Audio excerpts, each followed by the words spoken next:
نحمده ونصلي ونسلم على رسوله الكريم اما بعد اعوذ باللہ من الشیطان الرجیم بسم اللہ الرحمن الرحیم النبی اولی بالمؤمنین من انفسهم وازواجہ امہاتہم صدق اللہ العظیم الصلاۃ والسلام علیک یا سیدی یا رسول اللہ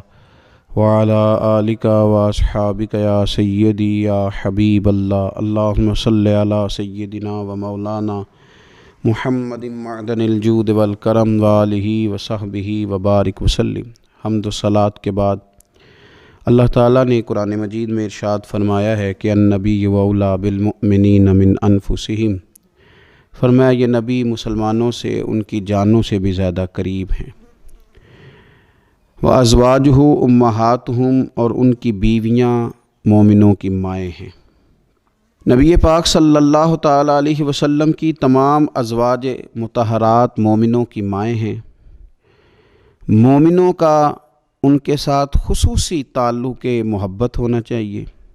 رشتہ عقیدت ہونا چاہیے۔ اپنی ان ماؤں کے ساتھ مسلمانوں کی دلچسپیاں بڑی خوبصورت ہونی چاہیے۔ ہر لمحہ ان کی عقیدت مسلمانوں کے دلوں میں بڑھتی رہنی چاہیے۔ ہماری ماؤں کو، ہماری بہنوں کو، ہماری بیٹیوں کو، ہماری آنے والی نسلوں اور اولادوں کو مومنوں کی ان ماؤں کی سیرت کے ساتھ ہمیں آگاہ کرنا چاہیے۔ وہ خوبصورت زندگی جو ان پاک بیویوں نے گزاری اور وہ طرز حیات جو ان ازواج مطہرات نے چھوڑا، وہ طرز حیات ہمیں سبقاً اپنے گھروں کے اندر اس کی تعلیم دینی چاہیے۔ اکثر سیرت نگاروں کے نزدیک سیدہ طیبہ طاہرہ حضرت ختیجۃ الکبریٰ رضی اللہ تعالیٰ عنہ کا یوم وصال رمضان المبارک میں ہے، اور بعض نے لکھا رمضان المبارک کی 10 تاریخ کو ہے۔ کائنات ارضی پر جن لوگوں نے وفا کی تاریخ لکھی اور اس دھرتی پر جن لوگوں نے وفاداری کو حسن، وقار اور خوبصورتی کے ساتھ قائم فرمایا، اور جن کی تاریخ انسانیت کو زندہ رکھے گی، اور جن کا نام قیامت تک لوگوں کے لیے مشعل راہ رہے گا، اور جن کی محبتوں سے لوگ خیرات حاصل کرتے رہیں گے، ان میں ایک نام ہے سیدہ ختیجۃ الکبریٰ رضی اللہ تعالی عنہ کا۔ حضرت ختیجۃ الکبریٰ رضی اللہ تعالی عنہ نبی پاک صلی اللہ تعالی علیہ وسلم کی سب سے پہلی زوجہ ہیں، اور یہ وہ خوبصورت خاتون ہے جن کی موجودگی میں نبی پاک علیہ السلام نے دوسرا نکاح نہیں فرمایا۔ یہ حضور کے نکاح میں آئیں اور 25 سال انہیں حضور علیہ السلام کے ساتھ رفاقت کا شرف حاصل رہا۔ بڑی امیر تھیں، بڑا مال تھا، اللہ نے بڑا نوازا تھا، لیکن انہوں نے ہر چیز حضور کے مقدس قدموں پہ نچھاور کر دی۔ انہوں نے اپنا سارا مال لا کے حضور کی بارگاہ عالی مرتبت میں پیش کر دیا، اپنی ساری توجہات حضور کی خدمت پہ لگا دیں۔ حضور علیہ السلام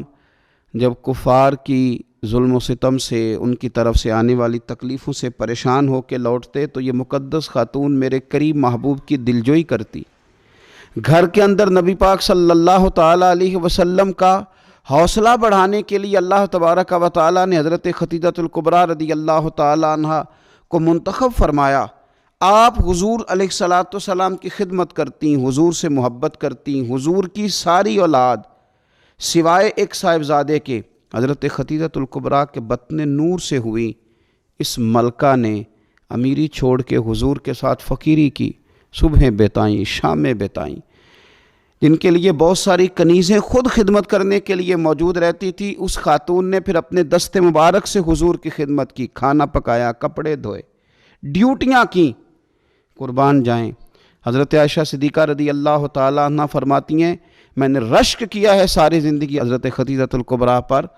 اتنا ذکر حضور کرتے گھر میں ان کا، اتنا ذکر کرتے، اور کبھی ہم ذکر چھیڑ دیتے کہ حضور آپ حضرت ختیجہ کا ذکر کرتے ہیں، تو پھر تو حضور اور زیادہ سیدہ ختیجہ کا تذکرہ کرتے، اور زیادہ محبت کے ساتھ ان کی بات کرتے۔ یارو کبھی آپ غور کریں کہ یہ وہ عظیم خاتون ہے کہ جن کی سہیلیوں کے ساتھ بھی حضور اچھا سلوک فرماتے، ان کی سہیلیوں کو تحفے بھیجتے، کھانا پکا پکا کے ان کے گھروں میں روانہ کرتے، ان کا پیار کے ساتھ ذکر کرتے، ان کا تذکرہ کرتے۔ آپ کو بخاری مسلم میں حدیث ملے گی، حضرت ابو ہریرہ رضی اللہ تعالیٰ عنہ ارشاد فرماتے ہیں کہ حضرت جبریل امین علیہ السلام حضور کی خدمت میں حاضر تھے، تو حضرت خدیجہ الکبریٰ رضی اللہ تعالیٰ عنہ کھانا پکا کے لا رہی ہیں، تو حضرت جبریل امین علیہ السلام عرض کرنے لگے، یا رسول اللہ یہ خدیجہ کھانا لے کے آ رہی ہے، اس کے برتن میں آپ کے لیے کھانا ہے، سالن ہے۔ حضور جب ختیجہ آ جائے تو اسے اس کے رب کا سلام کہہ دیجئے گا، رب نے ان کے لیے سلام بھیجا ہے، انہیں اللہ کا سلام کہہ دیجئے گا، رب کریم نے سلام بھیجا ہے۔ اور فرمایا رب کریم نے ان کے لیے جنت میں ایک گھر بنایا ہے اور میں اس کی بشارت دینے آیا ہوں، وہ موتیوں سے بنا ہوا گھر ہے جس کے اندر کوئی شور نہیں ہوگا، کوئی تکلیف نہیں ہوگی، جو رب کریم نے سیدہ خدیجہ الکبریٰ کے لیے بنایا۔ بڑا بڑا لوگ مدر ڈے مناتے ہیں، ماؤں کا دن مناتے ہیں، ماؤں کے لیے لفظ کہے جاتے ہیں، شعر کہے جاتے ہیں، پھول بھیجے جاتے ہیں، پیار کی بولی بولی جاتی ہے۔ کائنات میں اگر لوگوں نے مدر ڈے منانا ہے، ماں کا دن منانا ہے، تو سیدہ خدیجہ الکبریٰ کا دن منایا جائے، اس ماں کا دن منایا جائے جس نے ماؤں کا وقار بلند کیا، اس عظیم خاتون کا دن منایا جائے جس نے لوگوں کو بتلایا کہ کائنات میں وہ بیویوں جن کے خاوند، جن کے شوہر دنیا میں کوئی بڑا کام کر رہے ہیں، وہ عورتیں اپنا کردار اس طرح کا بنائیں کہ وہ معاون بن جائیں، وہ مددگار بن جائیں۔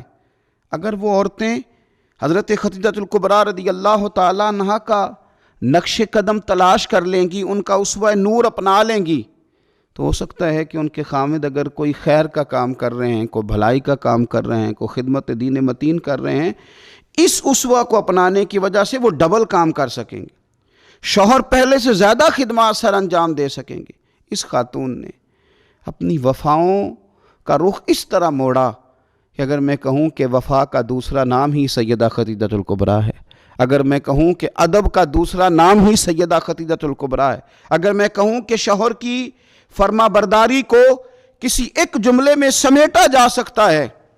تو اس جملے کا نام سیدہ خدیجہ الکبریٰ ہے۔ سلام اس ماں پر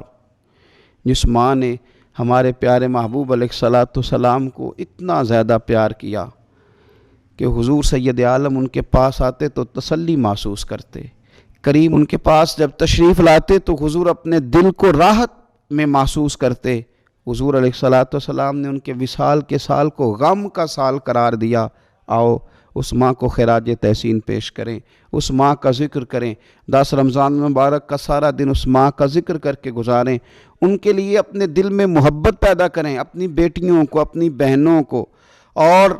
اپنے گھر والوں کو یاد کرائیں کہ یہ یوم ہے سیدہ خدیجہ الکبریٰ کا۔ اس دن کے موقع پر اپنی ماں کو سوٹ کا تحفہ پیش کریں، کپڑے خرید کے دیں، اس موقع پر اپنی بیٹی کے لیے تحفہ لیں، اس موقع پر اپنے گھر والوں کے ساتھ اپنے رویے کو نرم کریں کہ آج دن ہے سیدہ خدیجہ الکبریٰ کا۔ اے اللہ صدقہ سیدہ خدیجہ الکبریٰ کا ہم سب کی ماؤں کو جنت میں ٹھنڈی جگہ عطا فرمانا۔ اے اللہ صدقہ خدیجہ الکبریٰ کا جن کی مائیں موجود ہیں ان کے سائے عافیت کے ساتھ دراز کرنا۔ اللہ صدقہ سیدہ خدیجہ الکبریٰ کا ہماری ماؤں کے حق میں رحمت والے فیصلے فرمانا۔ آخر دعوایا ان الحمدللہ رب العالمین۔